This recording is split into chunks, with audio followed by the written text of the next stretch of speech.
Swag Radio. Swagger all day, baby. Peace, peace, peace. I'm back. It's your boy Trainers on the Black Knight. Ashy Knuckles is in the building. And, you know, we got the honor and the privilege and the pleasure to be busted with my man, Tommy T. Smoov.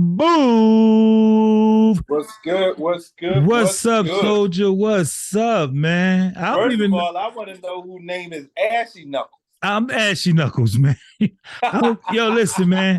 I went to the drugstore back like 10 years ago, and I said, my knuckles is always ashy. You know what I'm saying? What y'all got for me? And I must got like 10, 13 bottles of lotion at home, man. That shit don't work. My shit is still ashy. It is what it is. So I live with it now. I'm just Ashy Knuckles. You know what I mean? Right. Yeah, man, I don't know where to start with you, man. You so talented. You do so many things, man. There's so many layers to Tommy T. Smoov. But first, yeah. I want to let them know. I want to let them know how far we go back. You know what I'm saying? Because I used to be a rapper and a producer back in the day, and I opened up a studio called Mass Murder Productions. Some people know. You know, I brought Wu-Tang to the city of Camden, and a lot of people used to come to my studio. And anyway, we did a compilation CD. No, when even CDs wasn't out there. We had tape, right? Tape? It was tape. We put a tape out. It was a compilation tape that we put out to promote the studio, and it was called SKEEMIN. And I met this brother and your cousin? Nephew. And they was in a group called Famalam. And Tommy T was a nice ass MC before he did all the other stuff, man. The comedian and the actor and all the other shit. So Famalam is in the building. Yeah. Yes. That's what I'm talking about. So give people a real quick summary of who Tommy T. Smoov is and the things you've done. Well, Tommy T. Smoov is a rapper. I write music, you know, R&B music. I make tracks. I'm a comedian. I'm most known for comedy. I did the Def Jam, the BET Comedy I did 5 times, had a, half-hour special on there. I did radio, 98.7 KISS FM in New York, a couple of radio stations in Philly. I made a couple of movies. The latest one, got a couple on Tubi now. Have You Seen Her? End of the Line, and one called Saturday. Right. And I make films, I write scripts, I edit, I film, I do animation. If you go on my page, Tommy_2, TOO_Smoov, SMOOV, you'll see all of that. I display all of my talents on my Instagram page. Soldier, over the years, even when we wasn't in each other's face, you know what I'm saying? And I would see your work out there, and I'd be like, damn, that brother be working. That brother is busy. And the crazy thing was, they hired you to do, you was actually supposed to be somewhere else, but you still dropped by and did a show in CMD for my man and them, because they had an award ceremony for some of the legends in Camden, New Jersey. You know, as far as the school board, people who did stuff in the city of Camden, the artists, the teachers, and all that, and they gave everybody an award. And then you came on to perform, to do your set. And I was with a female friend of ours who worked with Swag Magazine. She loved comedians. Like, that's her thing. She could watch comedy stand up all day. And when you performed, when I tell you she was farting and laughing and everything all at the same time, tears and everything, she's like, he too funny, yo. Why he not all over the TV? I said, Tommy T. Smoov done did Def Jam. He done did. I said, he done did some things, man. She's like, I never seen. Oh my gosh. She started Googling you and everything. We in the car going home, and she like, yo, he is crazy. But yeah. So, you know, you talented brother, man. You do it all, bro. So how you get into animation though? Well, I used to draw when I was a young boy, and when I was in the 3rd or 4th grade, they had this contest to draw a self-portrait. And I did mine in crayon. First time I was drawing. And I laid it on the stove, and the crayon kind of melted. So I put it in the oven to, completely melt it. And then I went back over it with, markers and pens. They were so enthused about this. They put it in a contest, and I won the contest and got an art scholarship to Temple. Get out of here. Wow. Yeah. Then I I was in fine arts in a school called Overbrook Okay. in Philly, and from there, it's like I met this cat named Rand. He was a graffiti artist, but he drew these characters that were like unbelievable, man. His penmanship was unbelievable. Right. And that was the beginning of me creating my own like cartoon characters. Right. So now I'm creating like, I put little, slithers and slits of it, but I'm working on a full series about hip hop, the beginnings of hip hop and this kid coming of age and learning about hip hop. And it turns out he's one of the top MCs. Right. That's hot. I like that concept. And in the Right. 50-year anniversary of hip hop, that would be a good look for you to bring something like that out. Right. I also, for the first time in maybe a decade, I wrote like a whole rap project. People don't know, I used to be signed to Pop Art Word Up. I got a record deal when I was like 15. Wow. And I put out 2 cuts, one called Munchies, one called My Sister the Trip. Uh-huh. And that began my whole MCing career. And, I rapped for a while, but then when gangster rap came out, I was like, that ain't me. I see the direction it's going in. Right. I'm not going to sit, I'm not going to sit here and pose as somebody that's murdering people. And, right. All that. So I left it alone, and my brother pushed me into comedy. That's what's up. But for the first time in like a long time, I wrote a whole album. It's called The Funny Lane. It's all about, a comedian, being a rock star. Right. I got cuts like Heckler. It's kind of explaining the whole comedy life. I got a cut called Start the Show. I got a cut called Say Something. It's like 16 cuts about the life of a comedian, but I'm rapping. That's crazy. So we was at the legendary MC Breeze house doing an interview with MC Breeze, and then he was showing us, his animation films and things he was working on. And we was checking it out, we was loving it. And then one of the characters came on, and it was you. I said, that voice sound familiar. And he said, yeah, that's Tommy Too Smoov. I said, yeah, that's my man. And he was like, yeah, that's Tommy Too Smoov. I was just like, wow. See, that's why I said, man, even though we wasn't in each other's face, everywhere I went, I was seeing your work. You know what I mean?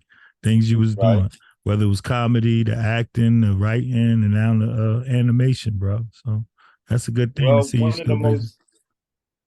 of the most brilliant people I've met in my life is MC Breeze. And you won't get no argument from me. That brother's right. He's just a brilliant person. I've never met anybody that uses their left and their right brain equally. Bro. Like he's a beast. It's beyond beast. This guy raps. He makes beats. He makes his own clothes. He's an electrician. He's an artist. He's a carpenter. Really? He built his own studio. He's a carpenter. He plays the guitar. Yeah. Me and him a couple of months ago laid his roof. Wow. I mean, it's just like I literally believe that man could have absolutely been anything he wanted to be, bro. And let's not forget that he got platinum plaques on the wall and been in movie soundtracks and Rocky and all kinds of MC Hammer. Rocky 5 soundtrack. You know what I'm saying? MC Breeze. And most of the stuff that I do, he taught me.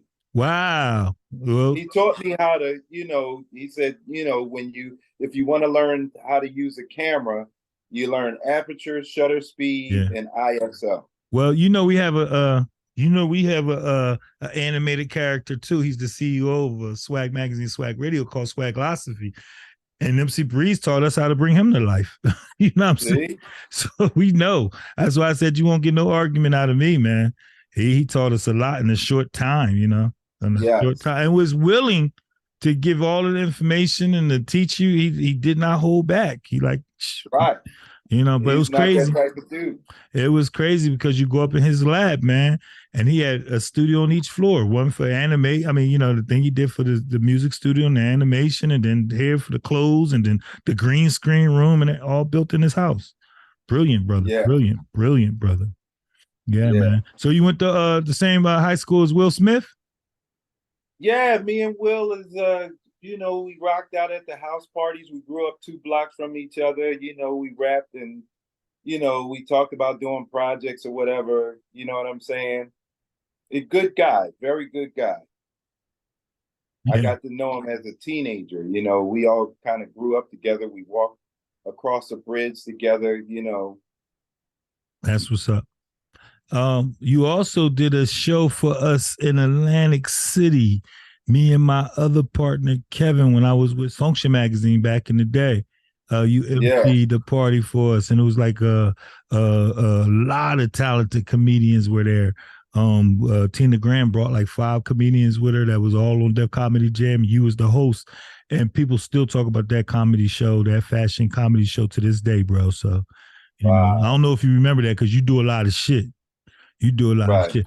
They talking about people cloning Tyrone and everything now. I thought you was a clone like 20 years ago. I thought there's like two or three of y'all. You be I'm hoping I everywhere. don't get cloned.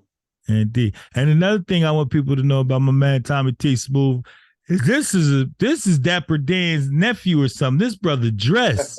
I'm looking at you right now in the t-shirt and I'm a little, excuse my language, I'm a little because I'm used to seeing you in that shit. You know what I'm saying? So Right. I'm glad to see that you do let you relax and put your slippers on every now and then. Right. Well, I did a show in Philly with this with one of my old heads. His name is Old School, Aaron Cisco. And one day I came in the show, I had my little street gear on. He said, "What's your name?" I said, "Come on, man, you know my name. It's Tommy Too Smoov." He said, "If I was in here looking for Tommy Too Smoov, you would be the last dude that I would pick to be Tommy Too Smoov. If you're gonna claim the name, dress the part."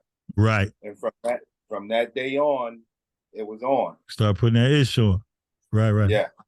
You got a new project you working on? I got a couple of new projects I'm working on. I'm about to drop a comedy special from back in the day. I filmed it at the legendary Laugh House. Oh, wow. And I'm going to drop it on Tubi. I have a project I'm working on called the Tommy Comedy Network. Okay. It's like kind of like what Dave Chappelle did with the Dave Chappelle show, only it's different. Okay. It's kind of like me and my everyday life and how I come up with the jokes, what kind of sparks off the joke and how it develops in my head. Indeed. So have you always felt like you've been a decent or a strong writer, or are you just visual? I don't know. I can't really say, because for the first 15 years of my career, I wrote everything that I went on stage with. And then after that, I just kind of stopped writing and just let it come out of me naturally. Yeah. Just go on stage and let it flow. Well, all of the writers are on strike right now, and a lot of the actors. What do you feel about that? What's going on with them brothers and sisters? What's your take on it? Well, you got AI now. They don't have a need for writers anymore because Crazy. with this GP chat, you can just go give them a premise and they'll write it for you. That's crazy, bro. Oh, you think that's crazy? The AI draws now, so it eliminates artists. It writes music. It writes rhymes. It takes old rappers' voices and puts them on new cuts. And they can give you a whole new album on Biggie and Tupac now. I heard that. I was watching the documentary and they were showing that. So you think that R. Kelly song that they did while he's locked up, is that him or is that AI? I can't call it, bro. But it's possible. It could be AI, though, right? That's crazy, bro. We in trouble. It is, and it's robbery, really. It's definitely robbery. We in trouble. Wow. We in big trouble because once we're gone, once my generation is gone, these new kids, that's all they're gonna know. I mean, Right. they're hyped about it, and I'm like, that is not something to get hyped Not about, even a little bit. because it's going to dumb everybody down. Yes, it is. Yes, it is. That's wow. That's crazy. That's scary. Like we get you hooked on it, and once you're hooked on it, you don't know how to create for yourself, and then they take that away, you lost. You lost. Wow. That is crazy. I'm moving, soldier. I'm going to be a dual citizen. I'm going to Africa or somewhere. I'm getting the hell up out of here. I got to go. Well, these are things you can't escape. Wow. It's so wide. And they made movies about it to tease the out of us. They told, it's like Josie Well. You see this foot right here? I'm going to put this foot right here on the side of your face. Ain't nothing you could do about it. Right. Exactly. That's what they doing to us, Playboy. Wow. It's the state of the world. Wow. That's really, crazy. truly is. Yeah. So I guess it is what it is. It was, something that we was going to be able to stop. I mean, you can't even go to Home Depot and get a whole bunch of seeds so you could plant your own food anymore like you used to. They regulating everything. They really just, right. They made it against the law to plant your own food. Right. It's all part of an overall plan. Mm-hmm. Man. Yeah. It's taking away everything that makes us all special. Yeah, man. That's crazy. That is crazy. I think Malcolm X had the best plan. We have to get to ourselves and heal ourselves and then deal with the rest of the world. After being under a brainwash for so long, for centuries, you have to deprogram. Yeah. When you come out of the service, don't they they have a word for it. Yeah, I forgot the name. I know what you talk about though. Yeah, you gotta. It's almost like they gotta sit you down, talk to you, and then deprogram you. Yeah, pretty much. Really, is what they're doing. You know what I mean? Right, and then you have to get into the world and reacclimate yourself. Yeah, not shoot people in the face. Right. It's that crazy. Because they done trained you to be a monster and a killer, and now you gotta put you back in society until you don't be a monster and a killer. Exactly. Yeah. And then it's like when you watch television, everything on television says the answer is shoot 'em. Right. You play games, everything says the answer is shoot 'em. Right. So if you're a kid coming up in this era, all you know is get a gun and shoot 'em. That's the answer. Right. I don't know how old you are, but when I came up, a fair one was the answer. I'm younger than you, but a fair one was dancing when I was out too. Right. You may have got your ass whooped. You might even got a 2 for 2 knocked out. Yeah. But you lived. I was a little younger than y'all, right? We went to play basketball over Philly one time. A friend of mine named Tyree Nobles was real cool with Will Smith's cousin. And we went to go play basketball at the courts over Philly. I was like, yeah, man. He said, yeah, Will Smith gonna be there. I said, okay, that's what's up. So we go over there, and we was alcohol back then. I was skinny. I had this belly, and I was airing them out. Man, don't you know? One of the dudes that I was airing out, he ran into the back of my car. I had a Toyota Super back then with the hydraulics on my car. It was decked out. It was expensive, and took off. And then they said, "Nah, it's good. It's good." Will was mad. He was mad that it happened. He said, "I'm take care of your car, make sure it get fixed or whatever." And it never happened. Right. I had to fix my own car. But to make a long story short, I was younger than them. Type of guy. Huh? I said, I'm surprised because Will is that type of guy. No, he's thorough. I done met him several times after that. He's thorough. But that was that one incident that, being a young boy, sometimes you gotta let the old heads let them have their minute. Because I was airing them out. I was showing off. You know what I'm saying? On their court. I was nice with mine. But just don't get in the snap battle with Will. You won't win. You won't win? He got jokes for days? You will not win. I can imagine that. And coming from I you. only knew one dude that could handle Will and snapping. Oh, yeah. Yeah, that was my brother Tony. Oh, wow. Nice. And coming from you, who is a seasoned vet on the stage as a comedian, I'm going to listen to that advice and make sure I never get into no battle with Will snapping. But yeah, but let's talk about, we want to talk about the best greens. Oh, okay. So let me start by explaining this. When I do stand-up comedy, like, when I first started, it was a little it was a little boring to me. I mean, it was too easy. I can't say boring, it was too easy. So I created characters out of people that I met in my life that I felt should have been comedians. And I started off with 5 of them that quickly developed into like 14, 15 different characters. Last time I counted, it was 20 something. But I, with the characters, I do stand up. I come on stage as somebody else. I do the whole set as somebody else. And people fell in love with these characters. So another genius, Keith from up the block from Urban Expressions, right? He came to me about creating a show, and he wanted to do one of my characters versus the other character. Okay. My Spanish guy versus my old lady character, and people love both of these characters. Spanish guy is crazy, right?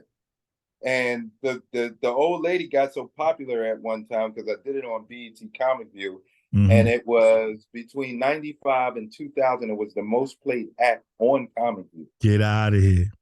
Right.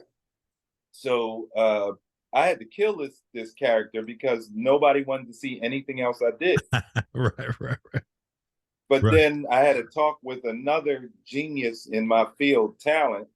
And he was like, why go against the grain? Go with it. If that's what they love, then you give them more. Give them what they love. Tyler Perry made a whole career off of it. Exactly. This whole thing was created before Tyler Perry, before Big Mama's House, before the Clumps, before any of that. This character was created. Right. That's awesome. So let me now let me ask you this. Have you ever had to go after somebody, a comedian that just murdered the stage, murdered the crowd? And you be like, damn, I got to go after him? Oh, my talent. The King of New York. He asked me one day in the 90s, did you ever hold headline in New York? I said, no. He said, come back on this day to the Boston Comedy Club, which was like the biggest thing besides the Cellar out there in Caroline. And he said, you're going to headline. So I get there and I see the lineup. I'm like, okay, I can handle all of these. And just before I went on, Thea Vidal walks in. And I don't know if you ever saw Thea Vidal, but she sucks the laughter out of the room. She will leave it without a giggle. And he's like, all right, she's going on, and then you go on. I'm like, what? What? Right. Now, while she's on, my hero now and at that time was Damon Wayans. He walks in. Now he wants time. And I'm like, oh, wait, let me go on before Damon. He's like, no, Damon Wayans gonna go on. Because he gotta go. Then you're gonna go on. Right. I'm like, oh my God. He got things to do. He gotta go. Wayans is on stage, in walks Chris Rock, and he's getting ready for what is it? Blacker and Deafer? Yeah. That special. He's getting ready for it. That's how long ago it was. And I'm like, oh my God, I gotta follow Chris Rock. Chris Rock gets on, and then this was the highlight of Chris Rock's comedy career. He was super. Exactly. He was the man. Exactly. The top. That's when my partner Raheem. And while he was on stage sucking every bit of the energy out the room, I'm like, this is impossible. Who I considered the funniest man on earth at the time walked in, and that was J.B. Smoov. Get the fuck out of here. I don't know if you ever saw J.B. Smoov in the 90s. Man, listen. This dude will kill people. When he did the I'm not talking about when he did the burglar stuck on the roach trap, the sticky paper. Come on. My God, you know what I'm talking about. Yeah. When he did the dude with the rundown shoes in the club. And the screws in his heel is scraping up the floor, man. Yo, man, listen. So now they talking about, okay, after JB Smoov, you go on. Man, I dipped out the side door, and that was the only time I ever did. Talent called me like, "Yo, where you at?" I'm like, "I'm on 95, bro. I'm on my way back to Philly." He was like, "Have your ass up here in 2 days. Meet me at this club, and we gonna talk." I get there, the crowd juicy, everybody laughing. All you hear is roars, laughter. I'm like, "Can I get a piece of that?" And he like, "Nope. You sit down. I'm gonna talk to you." Wow. They gave me an hour lecture on I don't care who's on that stage. Right. I don't care if Jesus is on that stage. When you get up there, you Jesus. You got do it. your thing. That's your time to do what you do. Wow. That's and crazy. I never feared anybody since then. Anybody. Yeah. JB Smoov, listen, when Tina Graham used to have JB Smoov at all her shows, he was actually at her wedding when I went to her wedding. He had me cracking up in the bathroom. Funny. Too fucking funny. But Chris Rock at that time was the funniest comedian on the planet. He was the biggest comedian on the planet. So I feel, bro, I only couldn't imagine that pressure that you was going through, but I'm glad that talent pulled you to the side and talked to you and told you that you was it. Never feared, and I don't care who's going on. That's I don't care. It's on. When I get on, it's on. All right. So for those who haven't had the privilege and the pleasure to see Tommy T. Smoov do what the hell you do, man, give him your social media, your email. Give him what you want to give him, man. Give him some out your refrigerator. Give him your website. Give him anything you want to give him, man, so they could check you out. Well, August 24th, if you're in the Philadelphia area, I will be at the Movie Grill at 69th Street doing my show, The Verses of Lula Mae versus Feliciano. If you want to check me out, August 26th. Okay. If you want to check me out, please come through. I'm at the Stress Factory in New Brunswick every last of the month with talent, every last Sunday of the month. We are there, throwing it down. I do a different character every single show. We've been there 17 years now. Awesome. If it wasn't for Corona, we'd be there 20 years. You sold out the Met, I heard too. Is that a rumor? Yeah, I did a special at the Met, but that was one of those nights nothing went right for me. I had a production crew. They were supposed to film my one-man show. They came late. Right. My host didn't get his money, so he couldn't show up. It was just everything went wrong that night, but I still rocked out. Had a good time. Anybody want to know about me? Go pick up Kevin Hart's book. I Can't Make This Up. He writes about me all throughout the book. Awesome. That's a beautiful thing. Listen, brother, again, man, we met like shit. What was it, like 25 years ago? And, longer than that, bro. It was longer than that. Well, I ain't want everybody to know how old we was, but yeah, so it was longer than that. But it was like about 95. It was because that's when I had my studio, Mount Leafland Avenue, Camden, New Jersey, and I had the magazine, Function Magazine. And for the record, I started Swag Magazine, and I started Function Magazine and brought Mr. Kevin in with me. Yeah, you got that little mixed up at the show. We was in Jersey, but it was all good though. But yeah. But Kevin's a genius too. But I brought him in as my editor for Function Magazine because I didn't want to be the face of the magazine, and he was more talented than I was as being an editor. And then I started Swag Magazine with my partner Big Ra and Caspanova. And Kev is the editor right now, Urban Signature Magazine. So we all just, one big family. But we love you over here at Swag Magazine and Swag Radio. Tommy T. Smoov, everybody. Check him out. Swag Radio. Swagger all day, baby.